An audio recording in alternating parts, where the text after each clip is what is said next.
विशेष तो आपके सपने हैं और वह मेहनत और त्याग से पूरे होंगे and they will be accomplished through hard work and sacrifice.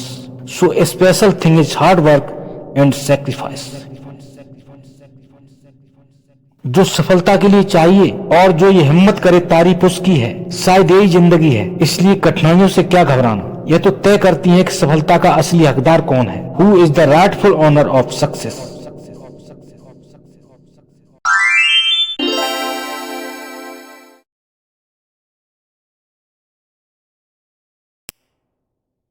आपके अंदर एक बहुत बड़ी कमी है। आप सब कुछ आसान चाहते हैं। You want everything easy. आप सब कुछ सिंपल तरीके से चाहते हैं। सरलता की तरफ भागते हैं आप। मेहनत न करनी पड़े, दिमाग पर जोर न पड़े और रिस्क ना बाबा ना, ये तो चाहिए ही नहीं। और सफलता ये कहती है बस यही तो हिम्मत तेरे में मुझे चाहिए। मुझे पाना तो सब चाहते हैं बट मेरी जो कीमत है कोई चुकाना नहीं चाहता। मुफ्त में चाहते हैं मुझे सब। क्या समझते हो मुझे पाने का सुकून क्या मुफ्त में मिल जाएगा? याद रख, मैं वहीं से शुरू होती हूँ जहाँ से मेहनत और रिस्क स्टार्ट होता है। जब पसीना पानी की तरह बहाएगा, दिमाग का दही बनाएगा, खुद को मिटाएगा मेरे लिए, तभी मैं तेरी दासी बनूंगी। वरना कितने आए और गए मेरी चाहत के लिए। दोस्तों, एक सवाल मैं आपसे पूछता हूँ, आप सफलता क्यों चाहते हैं? Why do you want success? आखिर ऐसा क्या है सफलता में जिसके लिए आपको वो सब छोड़ना पड़ेगा जिसे छोड़ने के लिए आपका मन तैयार ही नहीं है, जिससे आप डरते हैं, जो आपको पसंद ही नहीं है? कड़ी मेहनत, हार्ड वर्क, दिमाग पर जोर और फिर सैक्रिफाइस, आई मीन त्याग, जिसे छोड़ने को मन तैयार ही नहीं है। You will have to leave all that. वह सब आपको छोड़ना पड़ेगा। इट्स एविडेंट, उसमें हमारे सपने हैं। Success is another name for dreams. सफलता का दूसरा नाम हमारे उन सपनों का है जो हम अपनी चाहत में देखते हैं, राइट? अगर हम उनके बगैर जीवन के आनंद का आकलन करें तो फिर क्या आनंद बचता है? आई मीन, अगर आपको भूख लगी हो और खाना न मिले, प्यास लगी हो और पानी न मिले, तो फिर क्या जिंदगी है? Then what is the existence of life? अब अगर आपको खाना तो खाना है, लेकिन अन्न पैदा कौन करे, सब्जी कौन बोए, कुएं से पानी कौन खींचे, तब क्या आप भोजन के हकदार हैं? क्या आप पानी के हकदार हैं? और दूसरा प्रश्न, खाना तैयार करने में जो मेहनत है, जो त्याग है, क्या गलत है? क्या नहीं होना चाहिए? चलिए मान लेते हैं गलत है। तब सवाल ये है कि फिर विजेता को विजेता क्यों कहा जाएगा? What will be the meaning of his speciality? उसकी विशेषता का अर्थ क्या रह जाएगा?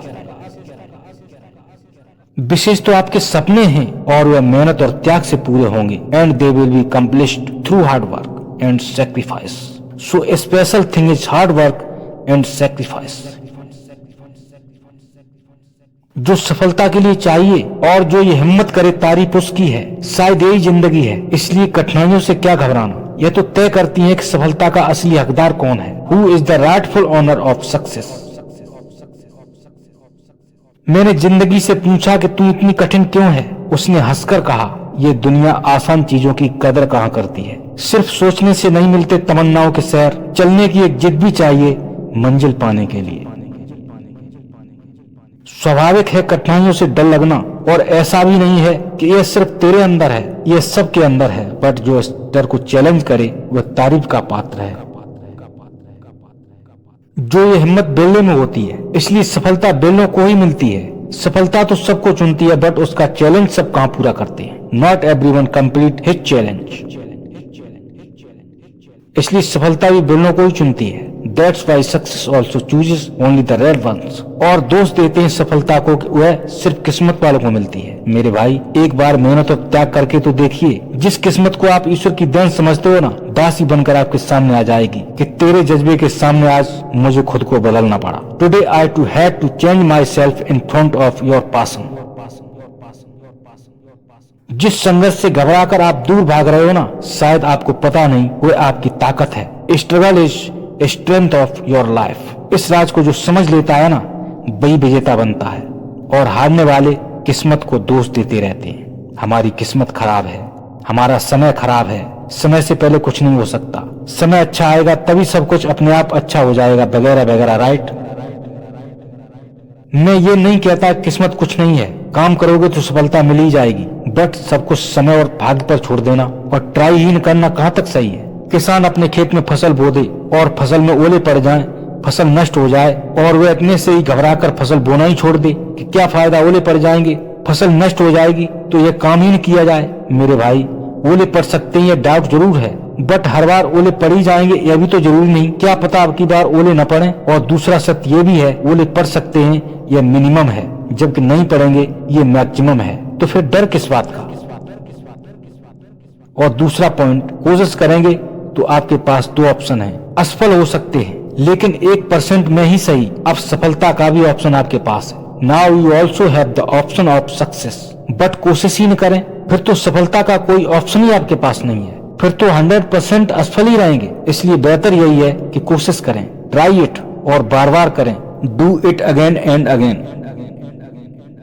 अगर सफल होते हैं तो कामयाबी आपकी, if you win so you are the winner, आप विजेता हैं। नहीं होते हैं तो आपके पंख मजबूत हो रहे हैं, so your wings are getting stronger, I mean आप मजबूत हो रहे हैं। योर एक्सपीरियंस इज डेवलपिंग, आपका तजुर्बा विकसित हो रहा है जो आपके हौसले रूपी पंखों को चाहिए।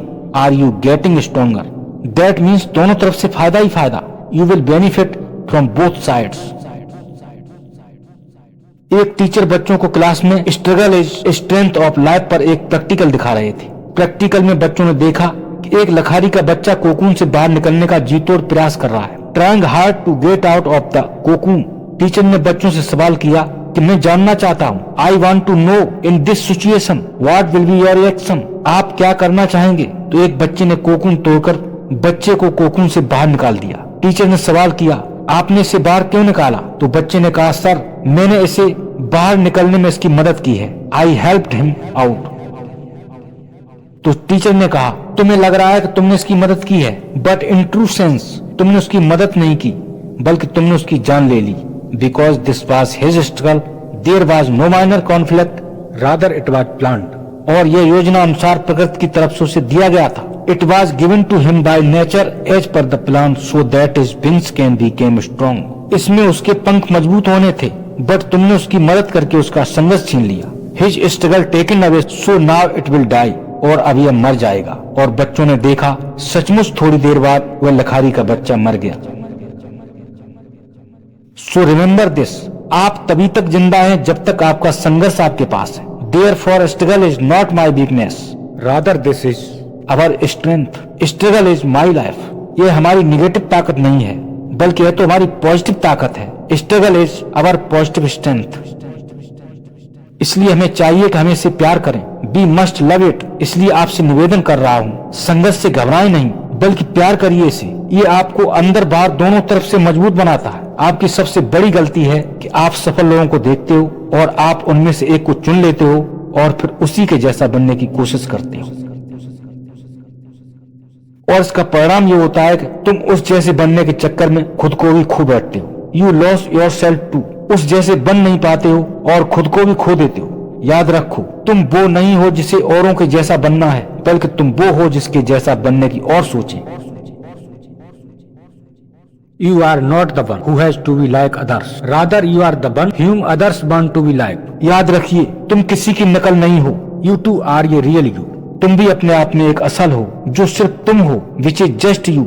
There is no one else like you. इसलिए तुम किसी के जैसे नहीं हो और ना ही बन सकते हो। तुम सिर्फ तुम हो। You are just you. और तुम सिर्फ वही बन सकते हो जो तुम हो। You can only be who are you. So it's better कि तुम खुद को सफल बनाने के लिए स्वयं को तैयार करो।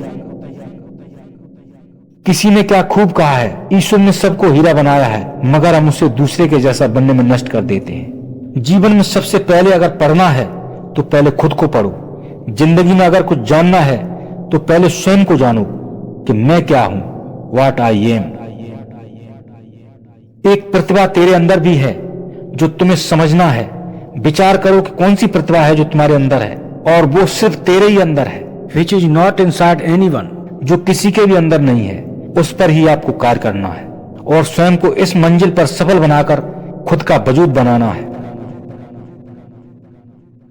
एक विकल्प में आंखें हैं तो दूसरे विकल्प में कान है। बेहतर है कि आंखें कान बनने का प्रयास न करें और कानों को चाहिए कि वह कान के रूप में ही रहते हुए स्वयं को श्रेष्ठ बनाने का प्रयास करें। कभी आंखों का रूप लेने की गुस्ताखी न करें, क्योंकि दोनों का स्वयं के रूप में निखरने पर ही उनका वजूद है।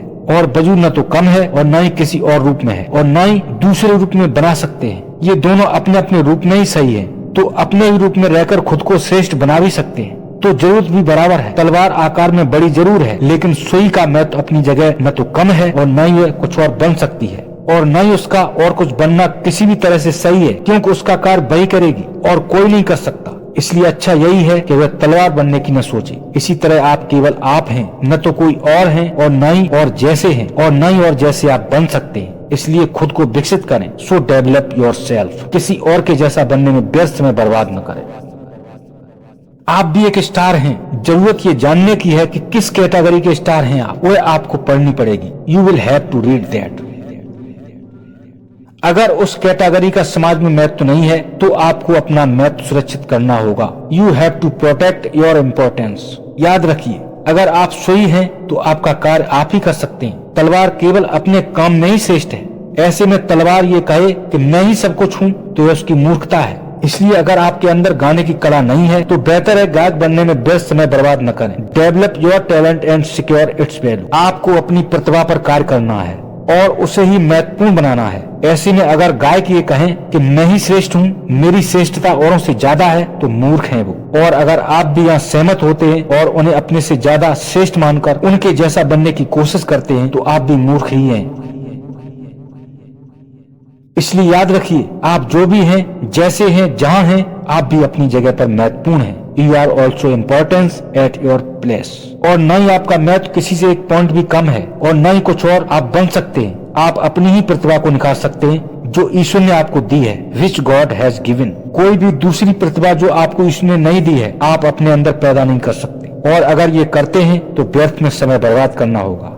सो time will be wasted unnecessarily. इसलिए सबसे पहले सोचकर प्रसन्न रहिए कि आपके अंदर भी एक प्रतिभा है जो किसी में नहीं है और न ही कोई आपकी प्रतिभा अपने अंदर पैदा कर सकता है और न ही पैदा करके आपका कार्य कर सकता है। इसलिए आपका काम आप ही कर सकते हैं। अगर आप अभी मर जाएं तो कोई संसार में नहीं बना जो आपका रूप ले ले, आपकी आवाज ले ले, क्योंकि प्रकृति ने हर व्यक्ति को एक पर्सनल रूप और पर्सनल आवाज दी है। God has given every person ये पर्सनल लुक एंड ये पर्सनल वॉइस जो दोबारा पैदा नहीं होती। लोग बेशक कोशिश कर लें मगर नकल ही रहेंगे। आपके बाद आपकी आवाज आपके साथ ही समाप्त हो जाएगी, क्योंकि जो भी पैदा होता है वह अपनी पर्सनल आवाज लेकर ही पैदा होता है, जो आपके अतिरिक्त न है और न होगी। जैसे समय की तारीख दोबारा लौट कर नहीं आती है तो कुछ न कुछ परिवर्तन जरूर होता है। महीने साल सदी बदलते चले जाते हैं। इसी तरह एक व्यक्ति एक ही बार पैदा होता है और अपना पर्सनल वजूद लेकर ही पैदा होता है। Every person is born with his personal existence,